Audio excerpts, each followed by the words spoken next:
you guys, it's me, Dr. Torie. My book is officially out. And yes, it is time to talk about ACEs. You guys can find the books everywhere. However, I would encourage you guys to go to my website, VicTORIEus.com, and place your order today. Yes, it's time to talk about ACEs. Let's go, y'all. Hello, hello, you guys. Welcome to another episode of Be Victorious. I had to pause for this one because this young man holds a special place in my heart. I'm just going to go ahead and put it out there. When I talk about mentorship and taking it to the next level, it's exactly what we did. When I was in high school, I actually took on the role, as you all know, as activity director. But in the middle of this activity direction, one of our favorites ended up passing away suddenly. We didn't have anybody to take over that, and I had to step in. When I tell you I had to, because there were so many people that were destined for greatness in this class that I ain't have no other choice. So I am going to introduce this young man, but when I tell you destined for greatness, I knew that then. And to see all of the wonderful things he is doing now, we're going to talk about it. So, Jahan, are you ready to talk about it?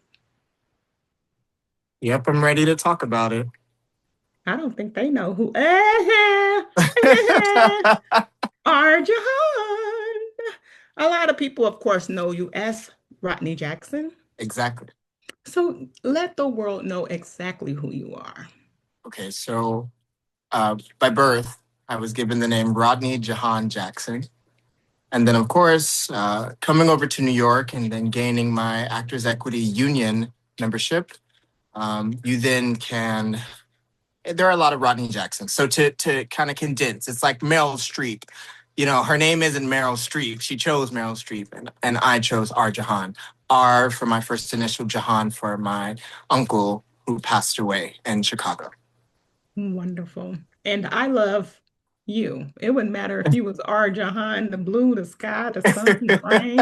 It wouldn't matter. I think it's an amazing thing. I also am creating victory in others. So Dr. Victorious is what it is. And what's interesting is I like it because it really is us serving in our purposes.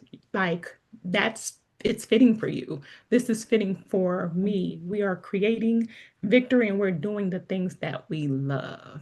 And so I think I have to share this with you all so you know it's basically a wonderful thing to see. Congratulations. Seriously. I love it for you. Thank you so much. You're welcome. So tell us about your journey. You know that you're a cycle breaker. We know that you've done some wonderful things. So let me start off first by asking you, what's your definition of a cycle breaker? Alrighty, so my definition of a cycle breaker is one that breaks, interrupts, and discontinues generational curses. The one that embraces habits that will vanquish destructive family traumas and habits. Is that your picture? Is that your job description? Like, do you fit like this? Like, you know what I mean? Because honestly, I think it was a word when we developed, but we didn't know what that word was. Of course, mentorship is one thing, but we were really seriously out here breaking generational cycles and breaking generational curses. So I just wanted to make sure that people understand and know there's a journey that you have to take in order to fulfill that character and fulfill that role. And so let's talk about your journey, shall we? We shall. Let's do it. I'm ready. So tell us what made you get and how and what encouraged you to be in New York? Well, I think we have to go all the way back to the beginning where it started in my little toddler shoes. That's right. My mom told me that when I was little, I would, come stomping in and I would go, "Mommy, I'm moving to New York." She's like, "Baby, you've never been to New York." And there was something there that I didn't know. Some places you just have a calling to, and you just know that you're supposed to be there. You know that you belong there.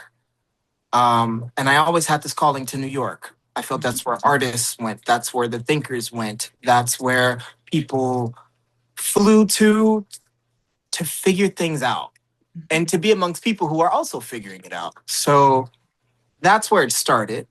Love it. The thought. That's where the thought started, where the seed was planted and then began to sprout and grow. Then, of course, along the way, you're lucky enough to meet amazing mentors, teachers, instructors, loved ones who nurture you, guide you, who see you, and who say, okay, I see that, you want to go to New York. All right. What do you want to do in New York? I want to act. Oh, you want to act? Well, let's get you into a place where you can learn how to act. Oh, you want to read and to write? Well, let's get your reading and writing abilities up there. Let's make sure that you have the literacy to compete with those who have more than you do. Let's nurture you. Let's hover over you and protect you until you're ready to leave the nest. Because it takes a village. It truly does. And like, even once you're in a place where you feel like, okay, I've made it, or the surroundings may say I've made it, it's still up and down. It still takes that village, because you're going to get to a point where you have to look back and you have to go, can I do it? I don't know. And you need those people to look at you and say, keep going, turn around. Yep. One foot in front of the other, even if you don't know what that path is. Keep going, trailblaze, And look at you now. Man. I think the thing for me, and I don't think people understand seriously, okay, yes, I actually am background special education, but in my position as activity director, we had because she mentored me too, let's be clear. We shared a mentor that basically took us under her wings, because I had to learn from her too. I had to make sure that when we did compete on a high school level, that we did what we needed to do to get what we needed to go. And so I sat in the classes. I learned. I actually have a background, as y'all know, in musical theater. I went to a performing arts high school. So, I mean, the ones that know me know. But to have a whole class full of stars, I have to talk about adverse childhood experiences, because when you think about what adverse childhood experiences are, we didn't have a name for that either. And I always share with people that there were students that passed away and there were staff that passed away. 2014 had TJ Shirley. And that's when y'all first came in, right? Yep. And every year it was somebody different. Shout out to Antonio Lay. He's one of our scholarships for Be Victorious Foundation class of 2017. But I think and I will share, I don't think I actually developed, or maybe I did because I had to stop in the middle of y'all, shingles. That stress got to me so much. Yeah, It I hurt me. recall. Yeah, that's actually holding in your stress at 37 years old. That hurt me. That hurt my heart, because who's going to take her position? Who's going to do her job? And that was an issue, because you all were a class that was great. So when you think about adverse childhood experiences and that whole experience, that's why I'm so passionate about it. Not just that experience, but the things that I experienced watching you all grow up. That made me want to look in and dive into it a little bit more. So you're aware of ACEs, correct? Now that you've presented the terminology to me, and we have the language, yes. I think as a community, we're always aware of the feelings. We're aware of that palpable struggle.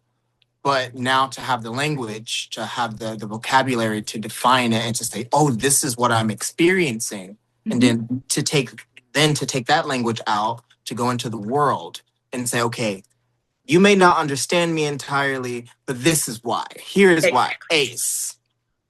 And then when you present that to the world, they can look at you, understand why they reflect you in a way, but that they can't exactly place, and then move accordingly. Yep. Because it's the awareness that's going to help you heal in a way to where you're understanding exactly what you're experiencing. And I think that was what it was for me. I being activity director, I'll give you that example of TJ Shirley. I saw those kids hurt bad. And I'm picking them up off the floor. Again, shout out to Tevin Newman, who that was his father, that was his dad. He was the dad of the school. You know what I mean? So it was like, well, what can I do? How can I help these kids? So here I am. You know what I mean? I cannot just let them go by the wayside all because they lost somebody they love. So again, just having that every year, that's how I felt about you guys. I was gonna take y'all in regardless, not to say it like that, because we actually developed our own bond and we actually did what we needed to do growing up with Yvonne Nesbitt. May she rest in peace. But that's really what it was. That's actually what I was studying when I was in school. So, of course, you all didn't know I was staying after school. I was staying after school to support y'all. I was staying after school so I could finish my paperwork. Okay. So I think that's what it is for me. That's the reason why I'm so passionate about people and educating them on adverse childhood experiences, because that definition and that awareness can really, really help people heal. So I thank you for sharing on that level, because that's important to know. People actually have to know. It's actually been out since 1998. But I will share in 2003. 2023, I stand corrected. The CDC updated. And when they updated with the stuff that I put in the study. So, bullying. We had SAVE at the school. We was doing fun stuff at the school. We Yeah. had SAVE. We had all of these wonderful things. I was letting y'all get away with a lot of stuff and catching a lot of heat. Yes, I was. I was.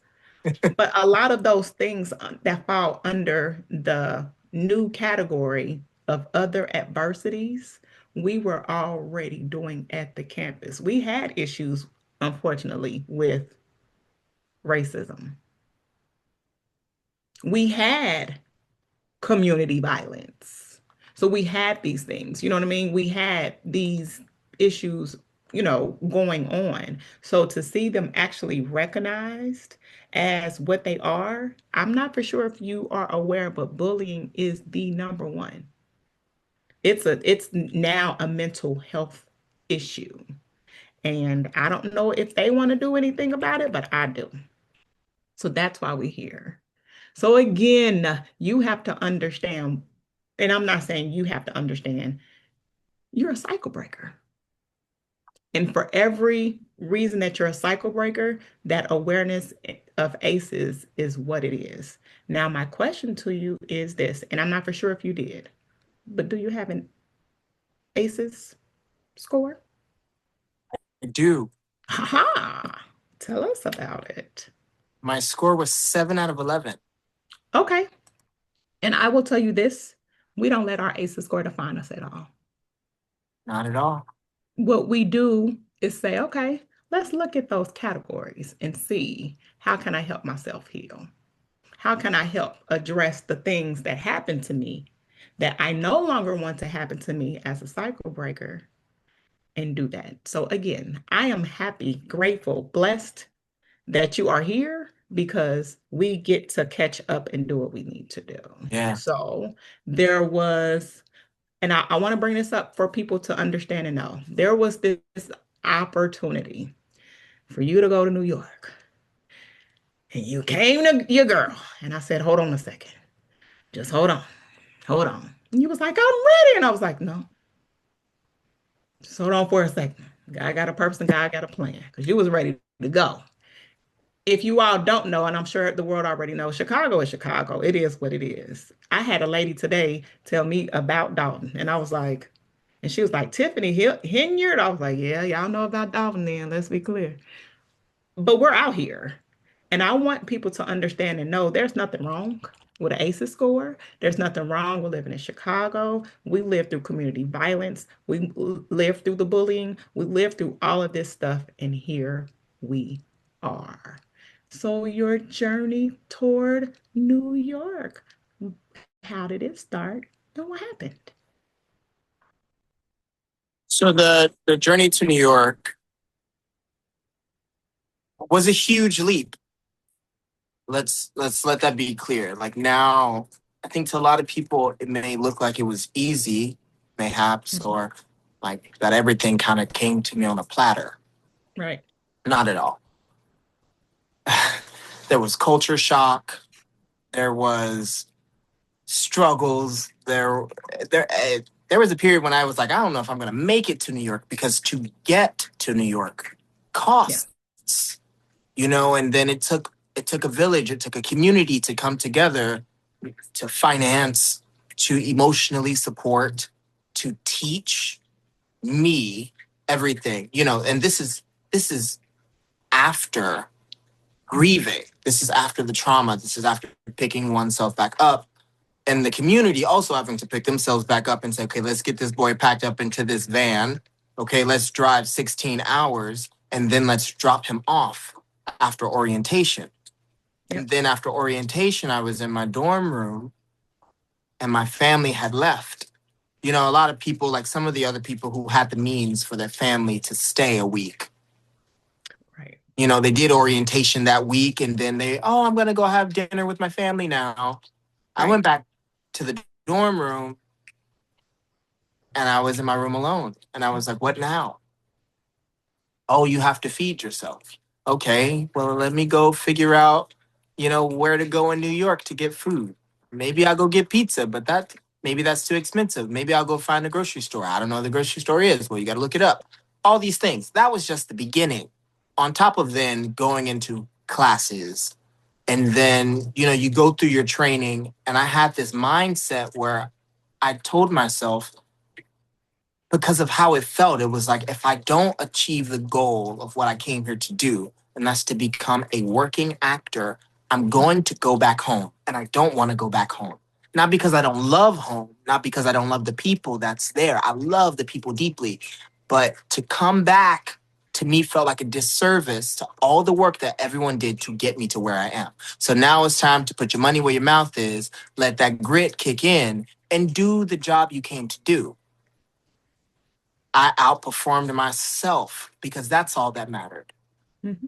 So after that, you do the thing, you leave, you go get a restaurant job, you do the actor gig. And then I started working. Like everything really fell into place. I was doing my mentors, living in past. I was doing the thing they wanted me to do. And still to this day, it's like every day you wake up and it's like, I'm still doing that. The work doesn't stop just because you book a job. You book one job, you got to book another job and you got to keep going. That's the industry that I'm in. It's like a constant going.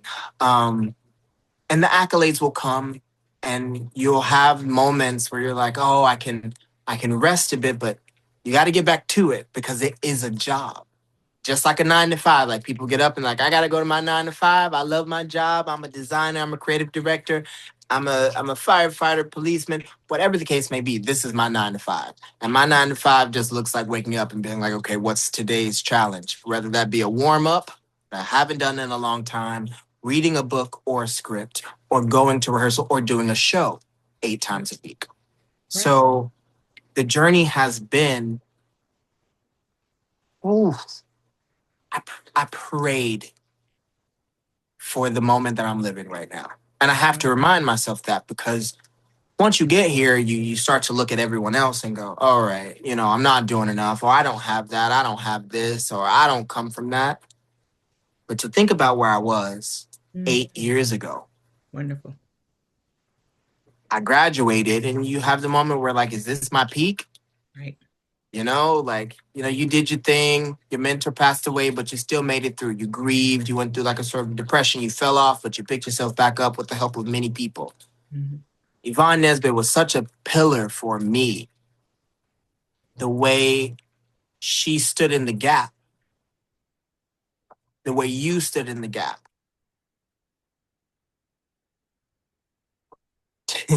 to pick me up and encourage me instead of, going home after school or getting lost in the streets or doing whatever, you know? You said, no, you can rehearse here. You can you need help with your homework. What you got on the paper? Oh, you need to go and do this. You need this printed. You need that. Let me help you. That was my village, you know? She, I remember when I first got there, I was 14. Mhm. No, didn't really know what I wanted to do. Knew I was creative, but high school for the first time is a scary place for many people. It is. And she looked at me. She said, "What do you want to do?" I was like, "I don't know. I think this acting thing is. I think it's pretty cool. I think I want to do it." She was like, "Are you serious?" I was like, "Yes." She was like, "Okay, well, you're gonna go over there to that bookshelf right there, and you're gonna pick out one play each week, and you're gonna read it." First play, she said, "Go over there and look for a raisin in the sun." She introduced me to my first play. And then from there it was A Raisin in the Sun. So then we moved to August Wilson and his series of plays. Then we moved to Torie Hall. Then we moved to Dominique Morisseau, like Lynn Nottage. I did a show in New York and Lynn Nottage was in the audience. She introduced me to Dale Orlando Smith. When I was working my restaurant job, I served Dale Orlando Smith. Now me and her are friends on Facebook. She's been following my work with the Baldwin piece. So that introduction, that, to some is like such a, I mean, it's not, it can seem like Right. a small moment from a movie, Mhm. small moment from a book that seems like, oh, mentor mentee prophecy, Right. but it's a real thing. It's your story. What I will say is it's your awareness, because I have a framework that people are like, yeah, it's real. The awareness in your community is what gave you the empowerment. So it's the ACE framework. And when you think about it from that perspective in regards to mentorship and that, I won't get the credit. I don't want the credit because again, she mentored me.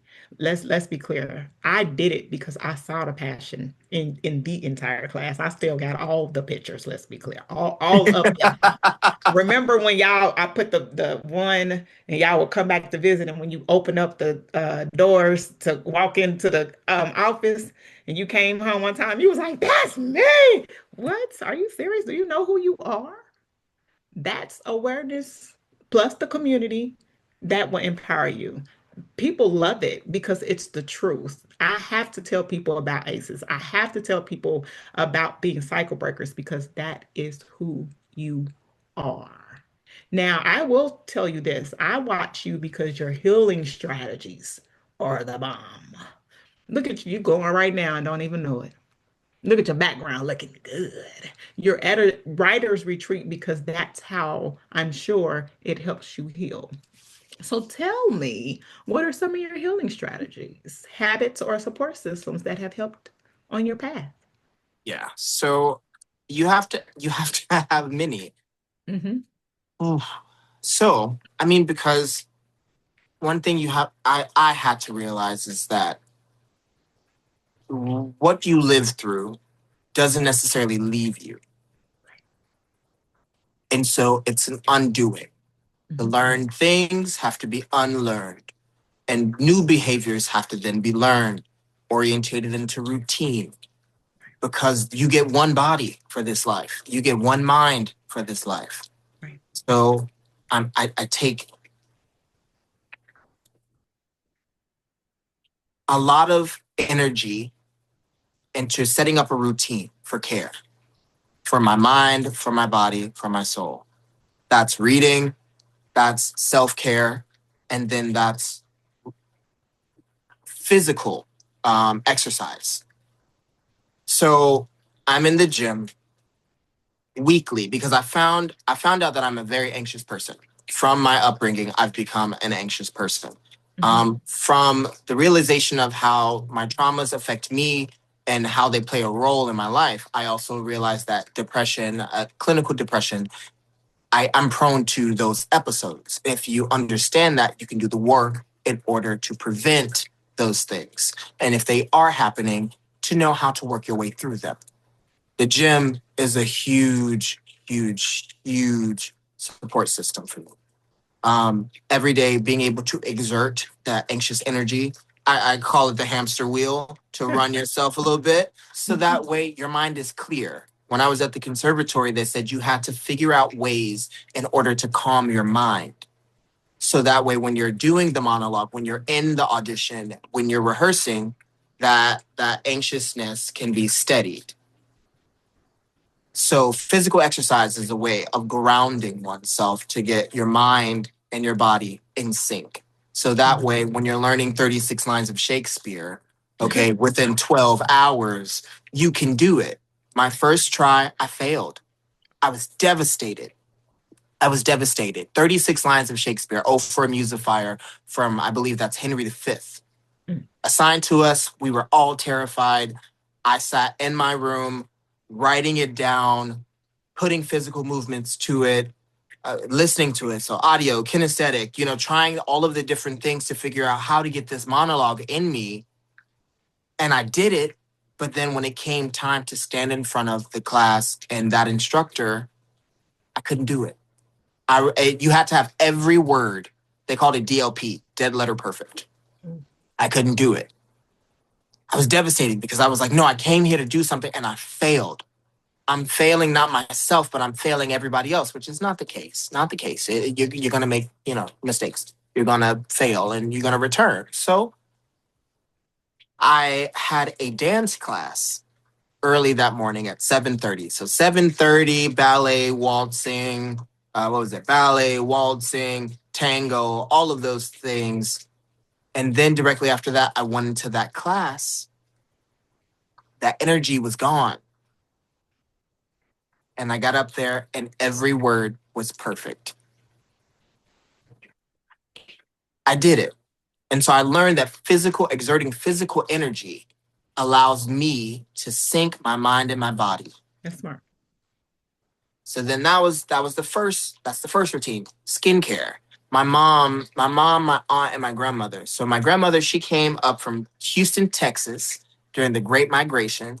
And then she ended up in Chicago where her daughters then went into cosmetics and clinical skincare. So a lot of the times working in like Macy's, Marshall Fields, they would come home with skincare products and they would tell me, you need to try this to take care of your skin. I didn't think much of it.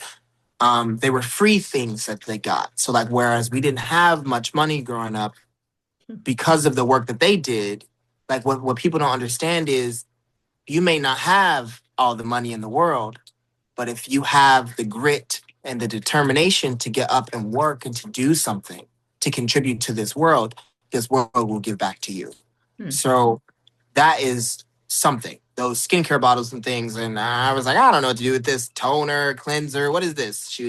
This is step 1, this is step 2, this is step 3, which has become an essential part of my day-to-day that I shared with my platform that I've, gained from the theater community that has then become a part of my work life, where I have a partnership with a Parisian brand called Oras, which is a skincare brand, and it's growing, where they have a perfume line for men, skincare, they're branching out. And to me, it's mind-blowing to see that from that root, this sprout came out of the ground and is bearing fruit for me.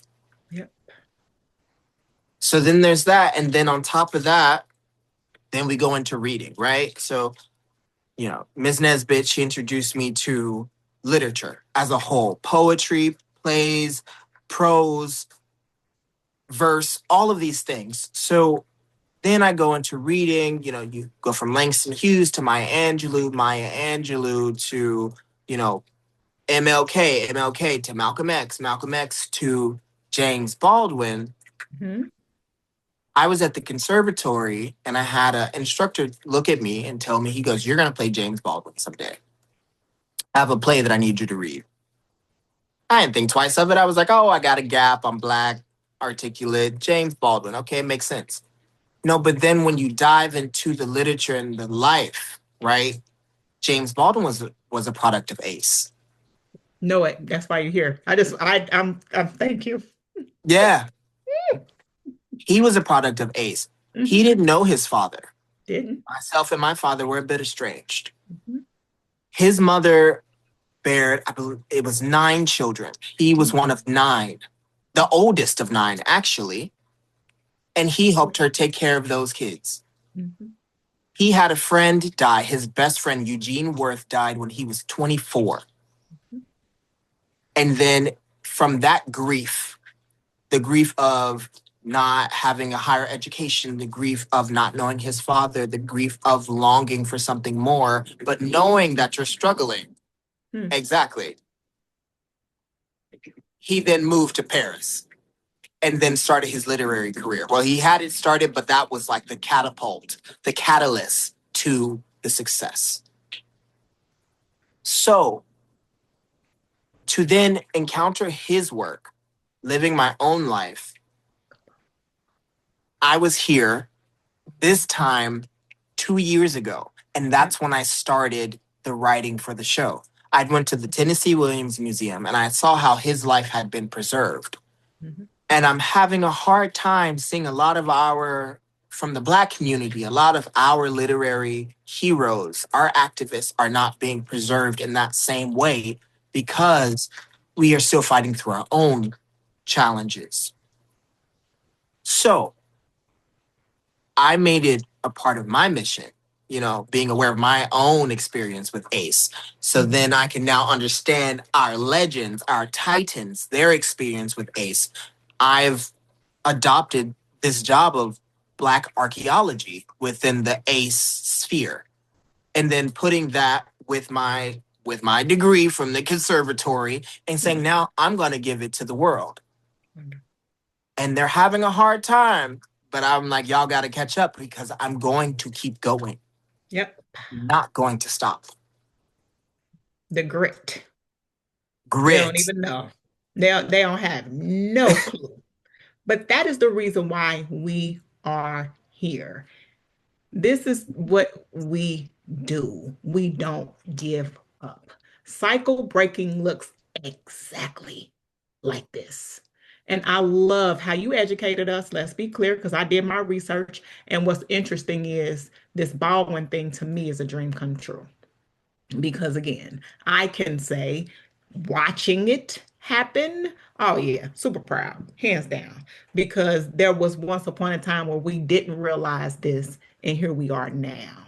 And so this is what cycle breaking looks like, you guys. If you did not know, and I always tell people in regards to our foundation, Be Victorious Foundation, I really think it was a bunch of us as cycle breakers, first generation grads or first generation people that have never done things in life that had the grit.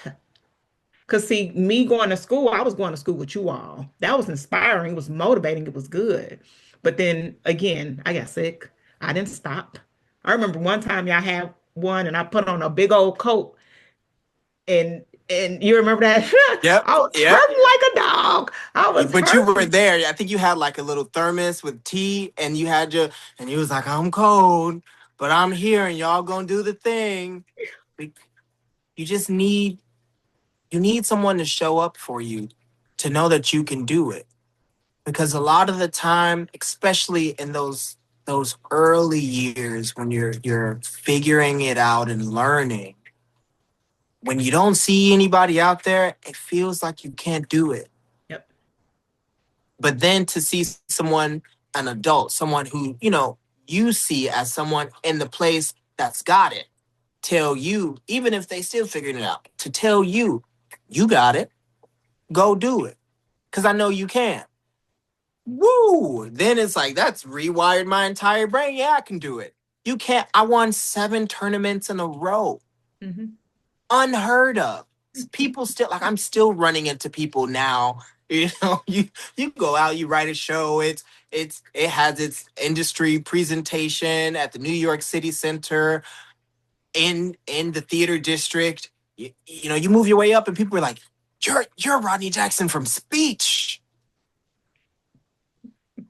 Well, yes, I am. You know, A living legacy. I, That's right. Absolutely. And I think what I love is that mentorship because I met one of the sweetest people ever. I love John. You know I love your brother. You know that. Please tell him and mom I said yeah, hello. But he was a star too. yep, Still a star. I still keep up with him. I know you know I still keep up with him. He was my basketball phenom. You were my actor, but you all were two different people. And I think I love that. The respect that you all have for each other was amazing. And yeah, that's what people don't understand. That childhood trauma, number one, is real. Number one. real. So what's something, and I'll ask this question and then we'll close this out. What's Yeah. something that you wish people understood more about childhood trauma and ACEs that isn't talked about enough? Oh, I'm gonna circle back to one of the points that I made is that it never leaves you. It never leaves you. Even when you feel like you're on top of the world and you did it, there there will be weird moments Mm, where that anxiety comes back. yep. And that's when you circle back to your routines, but it never leaves you. And you're like, why is this feeling coming up? That Mhm. feeling of anxiety, that feeling of abandonment, of struggle, of fear. When your body goes back into survival mode and you're like, why am I here? Why did I come back to this? Right. It can be for many reasons. There's a plethora, another dimension, whatever. There are so many different reasons as to why. And we're lucky we're in the age where you are doing the work to give us the language, the vocabulary, the Mm, the understanding of it. right. It never leaves you. I look back to my brother. We talk all the time. We are still, as adults, going through adversities Mhm. because of where we came from, because of our childhoods. We're still losing people. We're still struggling and having to, oh, let me hold this, let me do that. That never stops. That So community. let Yeah, me yeah. ask you this. So we know about it. We've been through it. You got brother, you got people. If it's one thing that you can say to someone, not only about healing, but about taking these steps. Because what I love is that, again, I saw it. I could have bet money on it. I'd be rich, like for real. Like, let's be clear. And I'm being honest with you. You know it. I didn't hide it at all. You're going to New York, period. But what would you tell somebody else? Because again, your journey was different than everybody else's. What would you tell somebody that want to take those steps on their journey? Not just a journey to New York, but I will share you have to heal. What journey would that be? What would it look like for someone just beginning? Just beginning the healing process because of ACE. Or just period? Because again, this is the thing, when you all were in high school, I shared it. I just didn't define it as much. I didn't think you all were ready for that because of the experiences that you all were going through. Like I couldn't explain it to you all enough to where you could understand like I have now. That's the reason why there's a book. There's the reason why there's this podcast. There's, so many reasons. But there are students out here that are struggling. There are students that have these same experiences. It's the reason why I'm not in high school anymore. I love it. But just hearing you all stories, I would rather go to elementary school because that way I can bring that awareness to them in a way that we can address some of the issues and concerns before you all get older. Like everybody always know, okay, yay, high school was cool, but I stayed at that school. I got grants. I did whatever I needed to do to make sure I fed y'all. We stayed there at night. We were there over the weekend. But that opportunity isn't afforded to everybody. It was a different experience for you based off of who you had. But what about somebody else? How can they do what you did? Because again, I don't think people even realize some of the students at the school will come and share how grandmother is sick or how baby daddy is doing this or Yep. it was different. This is 2026. It's almost over 10 years ago. What Yep. would you tell somebody right now at Thornridge or somebody just ready to get out of Chicago and take next steps? First, I have to think about where I was at that time. Mm-hmm. I was in a place where I felt like I couldn't breathe. So first and foremost, I'm going to say breathe. Inhala, exhala, in through the nose, out through the mouth. Because it starts with that. It starts with going, oh, I'm okay. I'm okay.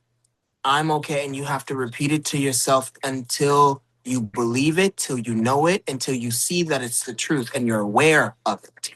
Even if your surroundings and the world is telling you you're not okay, your surroundings aren't okay, you are okay and you can do it. And then the next thing is to take the step. That application might look scary. It will be terrifying Right, right, to put your life down on paper and send it to an institution, right. whether that be predominantly white, black, EDI, and it's diverse. So just do it. Plant the seed, and don't stop there. Continue, because when you are a product of ACE, you have to understand that there are limitations, and that's okay. That's the hand you were dealt, but that hand, just as much as it can deter, it can also amplify. It can be that, let me put all these applications that look the same to the side, let me move this one forward. It can bring you to the forefront. So be honest and be open and aware of yourself and tell the world who you are without it, unapologetically. Never apologize for who you are. Embrace who you are, and the world will embrace you in every color and hue that comes from you. And it's going to be scary. It is. It's going to feel like I shouldn't tell people that. People should know that. That's embarrassing. No, it's not. That's your story and your narrative. That's your authenticity. And that's the reason why I love you so much. Nothing's ever going to change. You guys, you have to understand this is a 15, 20, you old now. Not to say it like that, but we've been doing this for a minute. It's an honor. It's wonderful to me. First off, the James, but all of that was everything. When I seen it, I was like, oh my God, Miss Nesbitt gotta be praise dancing in heaven because this is what she actually spoke. And you've done it. Are we still doing Baldwin? Is it still going on? It is still going on.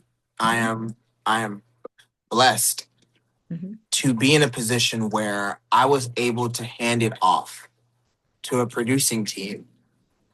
And it's not easy. Everything isn't, peaches and cream.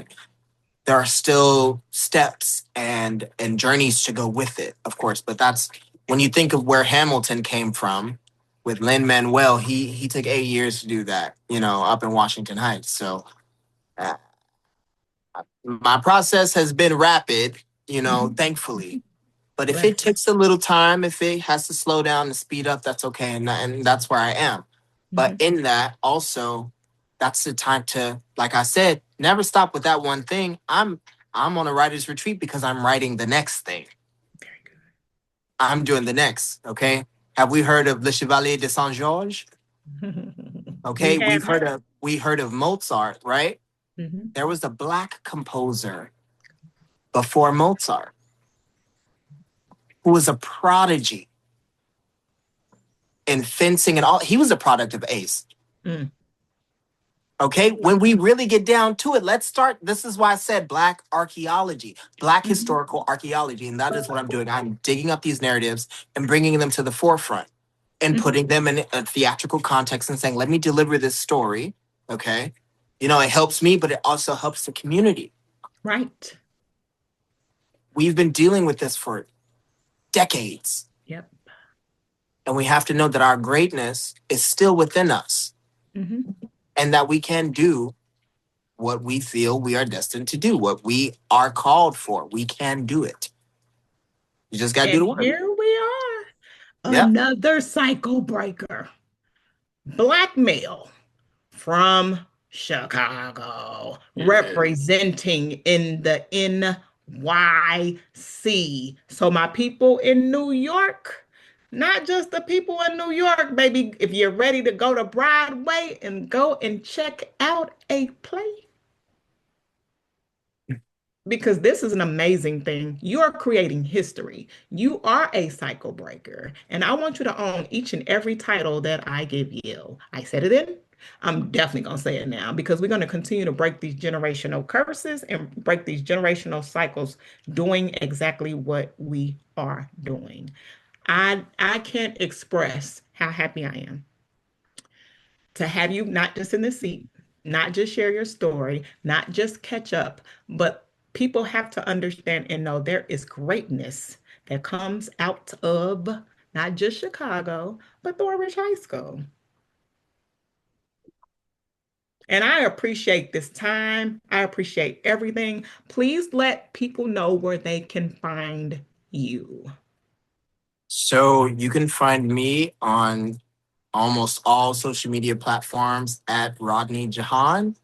And you can also find me at my website, www.rjahan.com. Yeah. And when I tell you, yep, you can find them on Be Victorious Foundation because I'll be honest, people have to, and people know, I keep saying people have to know. I've done this forever. I'm just glad to finally have a name for it and a foundation that I can actually use to put back in the community that actually helped me. Like I still keep in contact, as you see, with pretty much everybody. Not that I don't want to, but I really don't have no other choice. And I think the connection, honestly, my girls grew up in the school. So the fact that they grew up and they are honorable and doing their thing, by the way, Okay. I have to give that to you all. Kamari is heavy. She is heavy into stage and management. You know, that's her major now. Wow. And she killing the game. Yeah. Kennedy is about to graduate. She's a senior. And Corey, yeah, baby, is in the Yeah. eighth grade. So that's community. Yeah, that is what it looks like, you guys. And it's my pleasure and honor to have you. I want you to know you have always been and you will always will be. And for everybody that is listening, understand and know if God brings you to it, He definitely can bring you through it. And just watching Rodney, his story, and seeing where he's at now, it's my pleasure and honor. So, again, you guys, if you are interested in learning more about being a cycle breaker, if you're interested in learning more about ACEs, this is what we are here for. This podcast is an educational tool that has been heard around the world. We are 4.8 out of 5 Apple Podcasts, number 6 in childhood trauma and ACEs around the world. And I thank you for being my guest. Here we go. Thank you guys for another episode of Be Victorious. We'll see you guys later. Bye bye for now. Bye. I love you so much.